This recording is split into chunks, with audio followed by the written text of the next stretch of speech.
Yo, what's good, boys? Today we're gonna be reacting to my new favorite YouTuber, Brian Johnson, bro. Change these settings now. You guys see that title, bro? I need to click on this. You already know, bro. Let's lock in. Did you know the average person spends 4 hours and 37 minutes on their phone each day? That's 70 full days every year. Now, over a lifetime, that's over 14 years. Well, it's digital fentanyl in the sense that it's highly addictive. The average teen gets more than 200 notifications on their phone. That's actually crazy, bro. That's insane. 5 hours a day. Fuck, bro. Nah, this is our life source at this point. 24 hours. These days, screen time seems to be all the time. Every one of those moments quietly chipping away at your sleep, your health, and your focus. In that context, it makes sense that changing how you use your phone is one of the biggest levers on improving your health. This is a step-by-step guide on how to protect yourself and retake control. Your phone is like the frog in the pot of the slow boiling water, quietly ruining your sleep. Staring at the blue light from your phone suppresses the sleep hormone melatonin, and it spikes the stress hormone cortisol. This makes it harder for you to fall asleep. Even if you do fall asleep quickly, Bro, I've noticed that, bro. I noticed that if I sleep with my phone away, it's much better sleep and I'll sleep faster, bro. Like if you sleep, you put your phone down, you put your phone on charge, and you sleep without your phone, you're gonna have such good sleep, bro. I swear. It's like, it's an addiction, bro. Like, I feel like I can't stop it, bro. It's like, it's my meth, bro. Like, I need my phone. Get what I'm saying, bro? I'll be moving like a nitty. I'll be moving like a crackhead. the quality of your sleep will actually be I need my Brian Johnson videos now, bro. worse. Here is the first fix. Activate night shift or Android bed mode. This shifts blue enriched light to warmer tones, pushing light below the 30 lux threshold, which preserves melatonin. But this doesn't eliminate blue light completely. To totally eliminate the blue light, you want to activate red light mode. Now this is helpful if you need to check your phone for something urgent at night. So here's how you can set it up on the iPhone. Go to Settings, Accessibility, Display and Text Size, Color Filters. Turn on color filters, then choose color tint. Set the intensity and hue sliders all the way to the right to make the screen red. You can also engage this again with a triple tap on the side button. Go back to Settings, Accessibility shortcut. Select color filters as the shortcut. Red mode now activated. The next problem is That's crazy, bro. I used to have on my old Samsung, babe. I used to always have it on blue light filter. I just got used to it. And you just forget it's even there, bro. But the problem is if someone looks at your screen and they're like, yo, what's going on, bro? It's looking mad muddy. Like, you get used to it hella fast, whatever filter you have on, bro.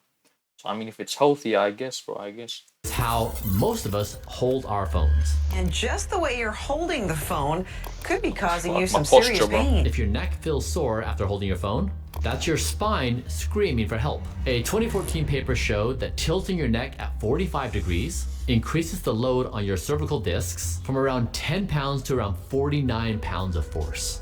Alright, bro, everyone watching, bro, fix your posture right now, bro. I've been seeing too many men walking like this, bro. Walking like flipping Shrek, bro. You gotta fix your posture, G. Fix your posture right now. Get on that right now, bro. Fix your posture. Doing this routinely caused a 46% increase in reported pain. Fixing this is kind of hard because we're not naturally acclimated to holding our arms up. Now this also applies to laptops. You want to have your screen at eye level. You do not want to be looking down. Friends, this is what I do. Fuck. It doesn't draw any attention. Men, avoid stashing your phone next to your boys. You might have heard that carrying your phone in your pocket can reduce your testosterone levels and sperm count, and guess what? That is true. A lot of men carry their phone in their front pocket, not realizing that it may affect their fertility. A meta-analysis Bro, ain't no way, bro. of 18 studies showed that proximate phone RF lowered sperm motility and viability.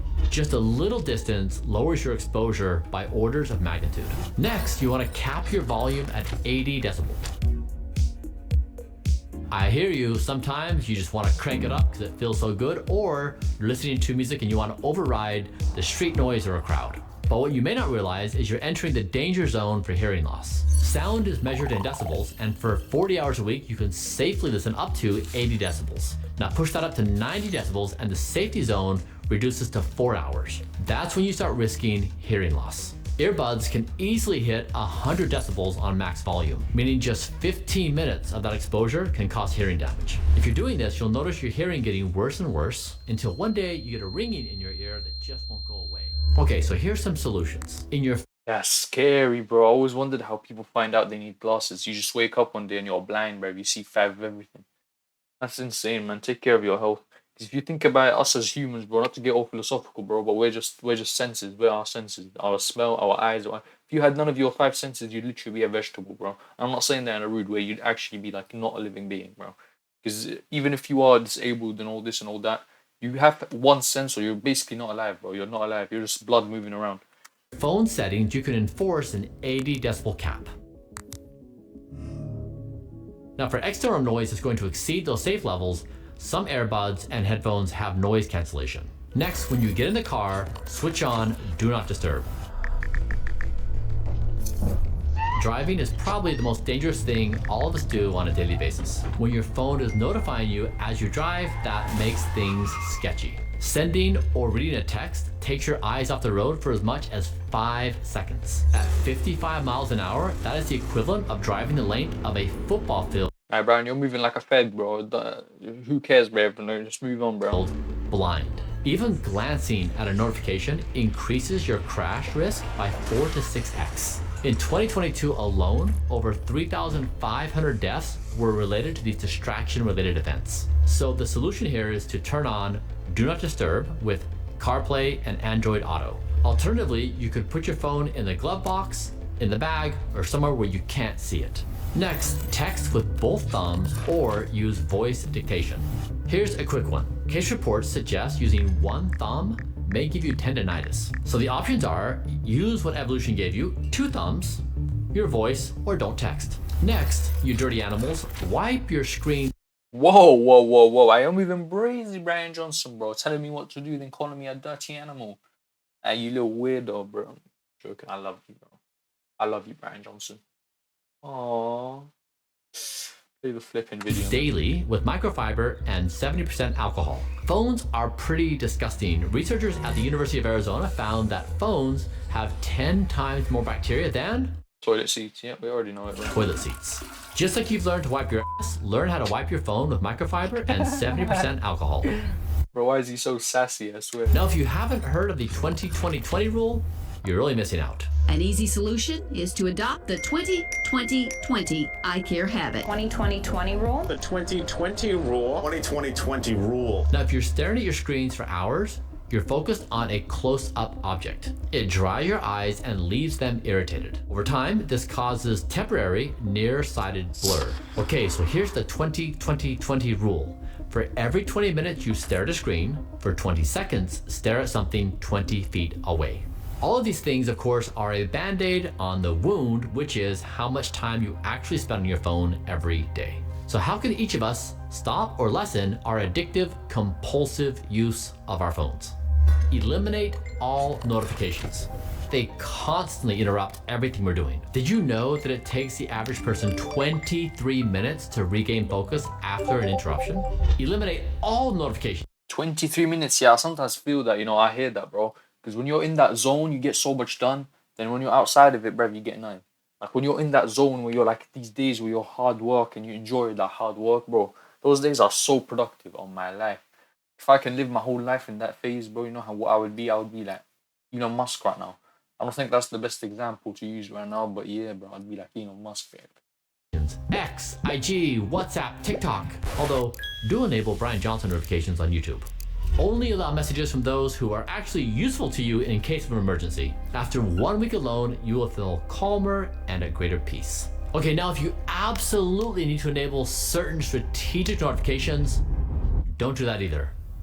Now, if you find that your compulsive, addictive habits to the phone are stopping you from turning off notifications, there are actually apps that block entirely the apps. I think we all need this. There was a study that showed that addictive behaviors on checking it predicted mood disorders like depression much more than just raw minutes. So the way you engage with the phone actually is predictive of your mood. There are apps like Opal and OneSec which help you manage your access of these apps that you find addictive and compulsively compelling. But there's also some other creative solutions like this company called Brick. You have this device that sits somewhere in your home. If you want to get access to a certain app like Instagram, you have to go to the device and scan it, then it opens up the app. So people are less likely to do that because you probably don't want to get up off the couch. Now this may sound extreme, but honestly, we all know it's kind of true. The simplistic solutions rarely actually change our behavior, and sometimes we need to resort to the Bro, what? Nah, you're just selling anything at this point, babe. Nah, this is a bit too much. I'm gonna be real. It's a bit too much. more extreme versions to keep ourselves in check. Next, grayscale and low saturation. Now, companies use colors to create dopamine loops that create more addictive and compulsive behavior. The way you can fight back at this is change the color to monochrome. In studies, it showed that it reduced usage by 11% within 1 week. To do this on the iPhone, go to Settings, Accessibility, Display and Text Size, Color Filters, turn on Grayscale. You can also engage this again with a triple tap on the side button. Next, have phone-free places. So put down that phone and listen up. First question is, have you phubbed your friends? Phubbing is when you phone snub somebody and you look at your screen instead of making eye contact. This makes everybody around you more stressed and erodes your relationships. A 2025 study showed that phubbing reduces relationship satisfaction by 9%, and it made conflict and jealousy much more likely. How do you measure that, babe? What? How do you measure 9% specifically, bro? Where'd you get 9% from? What? You're just chatting shit, bro. What are you on about? Be a good human and maintain eye contact. Put your phone away when somebody else is talking. You can also establish Yeah, that's obvious, bro. That's respectful as shit. You're talking to somebody, they pull out their phone, you disengage, bro. Like, you obviously don't want to continue this conversation, bro. phone-free zones at the dinner table, in the bedroom, in the front seat of the car. One solution is to keep your phone charger outside your bedroom, which prevents you from doom scrolling all night long, wrecking your sleep. Put it down. It's not worth it. Next, you can schedule phone-free times. Say the mere presence of our phones can cause brain drain, whether they're on or even off. We all need long stretches of time without access to our phones. Do a small experiment. Lock it in a drawer for 60 minutes and just see how you feel. With that small success, you can then try a half day. A good sleep hygiene practice is 60 minutes before bed, shut that shit down. Next, let's do a screen time audit. Sometimes just seeing the horrifying information of how much you actually use your phone can actually lessen your usage. One way to approach this problem is to identify which apps you're spending the most time on. If Instagram is your weakness, try as the first step cutting that time in half. Once you've accomplished that and built this momentum, check in weekly to see if you're on point or if you can cut it further. Friends, real talk now is the acknowledgement that we are all compulsively addicted to our phones. Children, parents, everybody. It is incredibly hard to not do this because on our phones are things that we love and care about, our work, our friends, our family, entertainment. This creates a very complicated relationship for us to not use our phones. And it creates a form of anxiety when you step away from the phone, you don't know what to do with yourself. This is kids these days, bro. It's actually scary, bro. You have little kids addicted to shorts, bro. Like literally brain dead on the TV remote going. Brain dead little kids, bro. Their mind's actually rotten. I want to see how they turn out, bro. On my life, they're going to turn out weird, bro. Honestly, we all know this. Our phones are really bad for us. They don't make us better people because of our excessive use. Also, the companies that build things on these phones, they build the things to addict you and me to their applications. They're asking us to exchange our life for their profits. It's really a nefarious situation. Now, of course, there are positive things. It's wonderful to communicate and to share and be part of a larger group of people.